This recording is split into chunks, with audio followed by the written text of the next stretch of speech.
On this amazing second episode of The Last Glance, we learn why Oliver Worthless had a horrible time in Houston, why everybody hated him in Houston.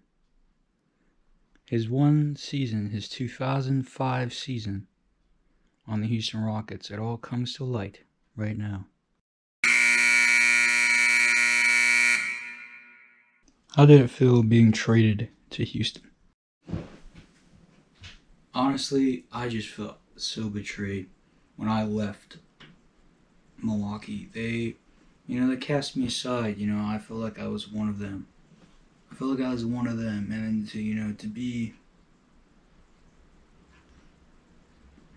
to be basically, tossed out of your proverbial castle. I was around Milwaukee Bucks. I think I'm gonna be here my whole career. And then I learn otherwise. They're like, we're gonna get some picks here. We're gonna get some picks here, and that's what they did in the trade. They said, hey, we don't want you. Houston is a little interested. A lot of the men upstairs, they all really wanted me in Houston, which is very interesting because nobody else in Houston wanted me. Who's the person on the Rockets that hated you the most? Juwan Howard, 100%. That guy, he didn't like me right off the bat. Why do you hate Oliver? I hated him because he was just bad. He was just bad. He's not a guy you want on your team whatsoever. If you're going to avoid him being on your team, then you're going to avoid him being on your team. Every single time me and him played, I hated it. It was a disaster. I looked at this guy on the court and I said, my God, I want him gone. He only played there one season, and that was also my last season on the team. But when you come in and try to take over something that's established, and you literally cannot, you have a guy who is just so incapable of performing in basketball. It was insane. And, he's trying to take over. After watching back that footage, how does that make you feel? I think he feels like it's my fault that the team had a losing record that season. In reality, one man shouldn't be able to bring a whole team down. If that's the case, then it wasn't a good team.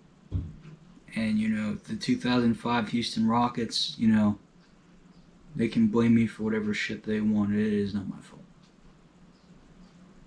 And it never will be my fault, I think people need to realize that no matter how bad somebody is on a team, no matter how good somebody is on a team, they're not the entire team. You take Michael Jordan from the 90s Bulls, right?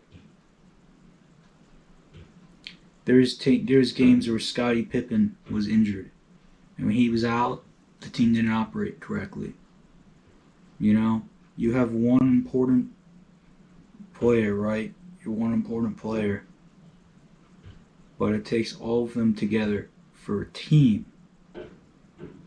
And I think everybody on that team was so stupid. It was insane. I don't care how bad I am. You have these guys on this team that blame me. They blame me for their horribleness. When in reality, I had the best passing that season. Listen, I just think that he wasn't good in any stretch of the means. Sure, he had some great defense. He had some great passing out there, alright?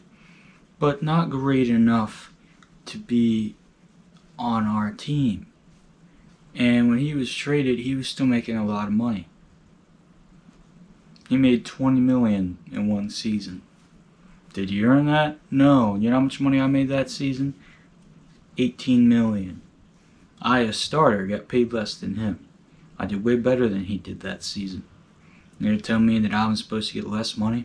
Has all the negative remarks from former teammates over the years impacted you? 100%. 100%. You know, I'm a human being. I'm a human being. You know, just like everybody else. Of course it impacted me. Of course I felt it time and time again. And that's the thing these people don't understand. I'm a human being. I tried as hard as I could every single game I was in. But that was never good enough for anybody. That was never good enough for anybody. Never. I don't know why.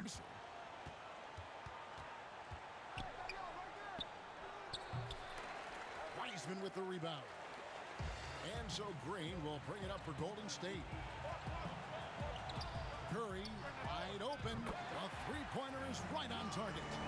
Now, somehow before it wasn't public that you had a horrible head injury in your last college game. That became clear right before you went on to the Houston Rockets. How did that change things? And how was that hidden? How did that change things? Well, you know, a lot of people started putting the pieces together. Oh, I'm sorry about that. About why I was bad. Like, oh, this guy's head hit the floor. Because if you remember, I was falling out of the air. My head took all the impact onto the court because I got a forearm to the face after a dunk. They started putting the pieces together. Like, oh, this might be why he's not that good. So yeah, I was getting barely any minutes for the first 5 games, and then you're like, oh yeah, and 5 games isn't enough because that's only 2 weeks worth of games right there. So yeah, I didn't get very many minutes in those games. But I mean, again in Houston, I was only getting 10 minutes a game. So I did make an impact. I scored a couple times in Houston, but I don't know how this injury was never come to light. I just straight up said it in an interview that I did for CBS. I remember, and I'm just like, you know what, my head hurts. You know, the head injury that I got from my last college game. It's messing with me. You know, and I think that's why I was off the whole time. And people were shocked. Somehow a game that was televised on TV, somehow me getting a horrible head injury, you know, nobody talked about it. Nobody talked about me landing on my head. And to this day, that just bothers me. It bothers me so bad. Do you think the head injury excused the poor performance? There was no head injury. Never. There was never head injury. It was an excuse. There's literally video evidence. You can say that all you want. I'm not watching it. I'm not watching it. I don't care. I don't care. It's not real. If I don't look, it isn't real. Alright? He's just terrible. He didn't belong in the NBA. He's trash. I don't know why Tracy ever liked him. Why were you the lone man to respect Oliver on the Rockets? Honestly, I don't know. You know, I just felt like somebody should respect him, and you know, as a guy who was very good in high school myself, I was just like, I gotta give it to him. That's why he was there at the end of the day, his high school and college numbers. So did Tracy, did he start respecting you right off the bat, or do you have to work for it a bit? I'm honestly not too sure, but all I know is he came up to me after game 9, and he was just like, hey, I know everybody on this team has been shitting on you since you got here, but I believe in you. I believe in your efforts. And that really spoke to me. Did he help you become a better player? He really helped me with the art of passing, and I think that's what's important.